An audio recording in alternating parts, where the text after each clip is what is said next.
இன்று காலை கட்டுப்பாட்டை இழந்த பள்ளி வேன் சாலையில் கவிழ்ந்து விபத்துக்குள்ளானதில் 14 மாணவர்கள் உட்பட 17 பேர் காயமடைந்தனர். இன்று காலை 7 மணிக்கு விபத்து குறித்தான தகவல் கிடைத்ததும் மீட்பு படையினருடன் சம்பவ இடத்திற்கு விரைந்ததாக தென் ஜொகூர் மாவட்ட காவல்துறை தலைவர் ரவூப் செலாமாட் கூறினார். ஜொகூர் பார்விலிருந்து ஜலான் அப்துல் சமாட் சாலையில் 14 பள்ளி மாணவர்களுடன் வேன் பயணித்ததாகவும் சாலையின் ஓரம் இருந்த குழியை வேன் மோதியிருப்பதாகவும் முதற்கட்ட விசாரணையில் தெரிய வந்துள்ளது.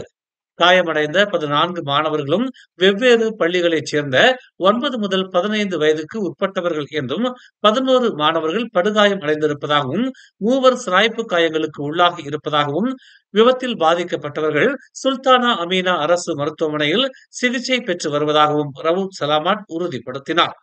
பள்ளி வேன் விபத்துக்குள்ளானது குறித்து காவல்துறையினர் விசாரணையை மேற்கொண்டு வருவதாகவும் ஆதாரமற்ற செய்திகளை வெளியிட வேண்டாம் என்றும் ரவூப் செலாமாட் கேட்டுக் கொண்டார். புதிய தலைமை நீதிபதியாக டாக்டர் வான் அமாட் ஃபரீத் வான்சலே நியமிக்கப்பட்டதன் மூலம் பல வாரங்களாக நிலவி வந்த ஊகங்கள் மற்றும் நீதித்துறையில் நிர்வாக தலையீடு குறித்த குற்றச்சாட்டுகளுக்கு முற்றுப்புள்ளி வைக்கப்பட்டுள்ளது. கூட்டரசு அரசியலமைப்பின் பிரிவு 122B படி இந்த நியமனங்கள் முழுமையாக செய்யப்பட்டதாகவும் ஆட்சியாளர்களின் மாநாட்டில் ஒப்புதலை பெற்றதாகவும் பிரதமர் டதஸ்ரீ அன்வார் இப்ராஹிம் கூறினார். நீதித்துறையின் சுதந்திரத்தில் சந்தேகத்தை ஏற்படுத்திய ஊக அலைகள் மற்றும் அரசியல் ரீதியாக உந்தப்பட்ட கதைகளுக்கு முற்றுப்புள்ளி வைக்க வேண்டும் என்று அவர் கேட்டுக் கொண்டார். இந்த தெளிவுபடுத்தலுடன் மாற்றுமை தங்கிய மாமன்னர் முன்வைத்த ஆட்சியாளர்களின் மாநாட்டின் ஒப்புதலுடன் அண்மைய வாரங்களாக நீடித்து வரும் அவதூறு, சந்தேகம் மற்றும் அமைதி இன்மைக்கு முற்றுப்புள்ளி வைப்போம் என்று அவர் கூறினார். போக்குவரத்து அமைச்சின் கீழ் உள்ள சிறப்பு பணிக்குழுவின் முதற்கட்ட அறிக்கையில் கடந்த மாதம் 15 பல்கலைக்கழக மாணவர்கள் பலியான கெரிக் பேருந்து விபத்து முக்கியமாக கீழ் நோக்கி வளைவில் ஏற்பட்ட அதிகப்படியான வேகத்தால் ஏற்பட்டதாக கண்டறியப்பட்டுள்ளது. கிழக்கு மேற்கு நெடுஞ்சாலையின் கிலோமீட்டர் 53 பேருந்து வளைவுக்கான பாதுகாப்பான வேக வரம்பை விட வேகமாக பயணித்ததாகவும் இதனால் கட்டுப்பாட்டை இழந்து சாலையின் இடது பக்கத்தில் கவிழ்ந்ததாகவும் தெரிவிக்கப்பட்டுள்ளது. வாகனம் இடதுபுறமாக கவிழ்ந்து பின்னர் ஒரு டபிள்யூ பீம் பாதுகாப்பு தண்டவாளத்தில் மோதியது. பின்னர் அது கேபின் இடத்தை ஊடுருவி பயணிகளிடையே கடுமையான காயங்களையும் உயிரிழப்புகளையும் ஏற்படுத்தியது என்று பணிக்குழு அறிக்கையில் தெரிவிக்கப்பட்டுள்ளது. பேருந்து 117.6 கிலோமீட்டர் வேகத்தில் பயணித்ததாகவும் இது 60 கிலோமீட்டர் வேக வரம்பை விட கிட்டத்தட்ட 2 மடங்கு அதிகம் என்றும் தெரிவிக்கப்பட்டுள்ளது. பிரேக் செயலிழந்ததாக ஓட்டுநர் கூறியிருந்தாலும் புலனாய்வாளர்கள் இதுவரை எந்த எந்திர கோளாறுகளையும் உறுதிப்படுத்தவில்லை. ஆரம்ப கட்ட சோதனைகளில் பிரேக்கிங் சிஸ்டத்தில் அதிக வெப்பம் ஏற்படுவதற்கான அறிகுறிகள் கண்டறியப்பட்டன. ஆனால் இது அதிகப்படியான பயன்பாடு அல்லது பிரேக்குகளை முறையற்ற முறையில் பயன்படுத்துவதன் காரணமாகவும் இருக்கலாம் என்று அந்த அறிக்கை குறிப்பிட்டது. பலவீனமான சாலை விளக்குகள், காணக்கூடிய சாலை அடையாளங்கள் இல்லாதது மற்றும் வளைவுக்கு முன் போதுமான எச்சரிக்கை பலகைகள் இல்லாதது உள்ளிட்ட பிற பங்களிப்பு காரணிகளையும் அறிக்கை சுட்டிக்காட்டியது.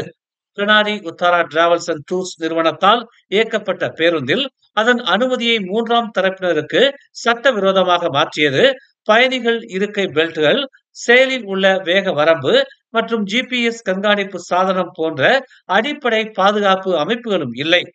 இரு ஓட்டுநர்களும் இணைந்து 30க்கும் மேற்பட்ட போக்குவரத்து சமன்களை மோசடி செய்ததாக சோதனைகள் வெளிப்படுத்தின. அவற்றில் பல செலுத்தப்படாமல் இருந்தது என்று அது மேலும் கூறியது. முன்னாள் பிரதமர் டதஸ்ரீ நஜீப் துன் ரசாக் தனது மீதமுள்ள சிறை தண்டனையை வீட்டுக்காவலில் அனுபவிக்க அனுமதிக்கும் அரச உத்தரவு துணை ஆணை குறித்து அம்னோ தலைவர்களுடன் கலந்துரையாட தயாராக இருப்பதாக பிரதமர் டதஸ்ரீ அன்வார் இப்ராஹிம் தெரிவித்துள்ளார். பல அம்னோ பிரிவு தலைவர்கள் இந்த விஷயத்தை எழுப்பி அதை செயல்படுத்த வலியுறுத்த ஒரு கூட்டத்தை கோரியதாக அன்வார் கூறினார். இருப்பினும் இந்த விஷயம் தற்போது நீதிமன்றத்தின் முன் உள்ளது என்று அவர் சுட்டிக்காட்டினார். இந்த கூடுதல் பிரச்சனை நீதிமன்றங்களுக்கு பரிந்துரைக்கப்பட்டுள்ளது. மேலும் நீதித்துறை செயல்முறைக்கு முன்னதாக தன்னால் செயல்பட முடியாது என்று அன்வார் கூறினார். இது தொடர்பான விவாதங்களுக்கு தாம் தயாராக இருப்பதாகவும் தேவைப்பட்டால் தெளிவுபடுத்தவும் அல்லது ஒற்றுமை அரசாங்கத்திற்குள் நல்லிணக்கத்தை பாதுகாக்க பொருத்தமான நடவடிக்கைகளை எடுக்கவும் தயாராக இருப்பதாகவும் அம்னோ தலைவர், துணைத் தலைவர் மற்றும் பிற கட்சி தலைவர்களிடம் தெரிவித்துள்ளதாக அன்வார் கூறினார். விரிவாக்கப்பட்ட விற்பனை மற்றும் சேவை வரியான SST ஜூலை 1ஆம் தேதி முதல் அமலுக்கு வந்த பிறகு உள்நாட்டு வர்த்தகம் மற்றும் வாழ்க்கை செலவின அமைச்சகமான KPDN ஸ்லாங்கூர் கிளைகளைச் சேர்ந்த 120 வர்த்தகர்களுக்கு அறிவிப்புகளை அனுப்பியுள்ளது. ஓப்ஸ் கசான் 4.0 கீழ் நடத்தப்பட்ட ஆய்வுகள் ஷா ஆலம், பெட்டாலிங்ஜியா, காஜாங் மற்றும் கோம்பாக் போன்ற மாவட்டங்களில் 120 வளாகங்கள் மற்றும் ஈரமான பொருட்கள் மற்றும் பதிவு செய்யப்பட்ட உணவு உட்பட 416 பொருட்களை உள்ளடக்கியது என்று மாநில தலைமை அமலாக்க அதிகாரி முகமது ஹனிசாம் கசேக் கூறினார். SST அதிகரிப்பை ஏற்றுக்கொள்ள முடியும் என்று வர்த்தகர்கள் தங்களுக்கு தெரிவித்ததாகவும், மேலும் தங்கள் சோதனைகளில் லாபம் ஈட்டுதல் அல்லது விலை உயர்வுக்கான எந்த ஆதாரமும் இல்லை என்றும் முகமது ஹனிசாம் தெரிவித்தார். விலை உயர்வுகள் குறித்த அதிகாரப்பூர்வ புகார்கள் எதுவும் பெறப்படவில்லை என்றும், இருப்பினும் விலையின் நிலைத்தன்மையை உறுதி செய்வதற்காக கண்காணிப்பு தொடர்ந்து இருக்கும் என்றும் அவர் கூறினார். அன்வார் தலைமையிலான மடானி அரசால் கெடா மாநில அரசு ஒதுக்கப்படுவதாக கெடா மந்திரி பசார் டதஸ்ரீ முகமது சனூசி முகமது நோர் குற்றம் சாட்டியுள்ளார். கெடாவில் பெரிகாத்தான் ஆட்சி நிலவுவதால் அன்வாரின் ஒற்றுமை கூட்டணி மொத்தமாக கெடாவை மறந்து விட்டதாகவும், அரசியல் காழ்ப்புணர்ச்சிகளை மனதில் வைத்துக் கொண்டு அன்வார் கெடா மக்களுக்கான நலத்திட்டங்களை செயல்படுத்தாமல் தவிர்ப்பதாகவும் முகமது சனூசி முகமது நோர் கூறினார். அன்வார் ஆட்சி என்பது மடானி ஆட்சி இல்லை என்று குறிப்பிட்ட அவர், அது பாகுபாடு ஆட்சி என்று சுட்டிக்காட்டினார். மடானி அரசு என்பது நாட்டின் அனைத்து மாநிலங்களையும் ஒன்றிணைத்து செயல்பட வேண்டும் என்பதை மறந்து நிதி பங்கீட்டிலும் மக்கள் நல திட்டங்களிலும் கெடாவை புறக்கணிக்கிறது. முக்கியமாக நாடாளுமன்ற உறுப்பினர்களுக்கான நிதி பங்கீட்டில் கெடா நாடாளுமன்ற உறுப்பினர்கள், குறிப்பாக பெரிகாத்தான் நாடாளுமன்ற உறுப்பினர்களை ஓரம் கட்டுவதாக சனூசி தெரிவித்தார். கெடாவை புறக்கணித்த, கெடா மக்களை மறந்த அன்வாரின் ஆட்சிக்கு எதிராக ஜூலை 26ஆம் தேதி தலைநகரில் நடைபெறும் துருன் அன்வார் பேரணியில் கெடா மக்கள் ஆர்வத்துடன் வீறு கொண்டு பங்கேற்க வேண்டும் என்று முகமது சனூசி முகமது நோர் அழைப்பு விடுத்துள்ளார். கடந்த 2020 உலக நாடுகள் கோவிட் பெருந்தொற்றால் பாதிப்பை சந்தித்த நிலையில் அப்போதைய நாட்டின் பொருளாதாரத்தை காத்து வழிநடத்தியது தாம்தான் என்பதை அன்வார் மறந்துவிடக் கூடாது என்று முன்னாள் பிரதமரும் பெரிகாத்தான் தலைவருமான தான்ஸ்ரீ மொஹிதீன் யாசின் நினைவூட்டியுள்ளார். பெரிகாத்தானுக்கு ஆட்சி நடத்த தெரியாது என்று முன்னதாக முன்னாள் பொருளாதாரத்துறை அமைச்சர் ரவிசி ரம்லி தெரிவித்திருப்பது அபத்தமானது என்றும், கோவிட் காலத்தில் ரவிசி என்ன செய்து கொண்டிருந்தார் என்றும் அவர் கேள்வியை முன்வைத்தார். கோவிட் பெருந்தொற்றின் போது உலகின் பல நாடுகளின் ஆட்சி சரிந்தது.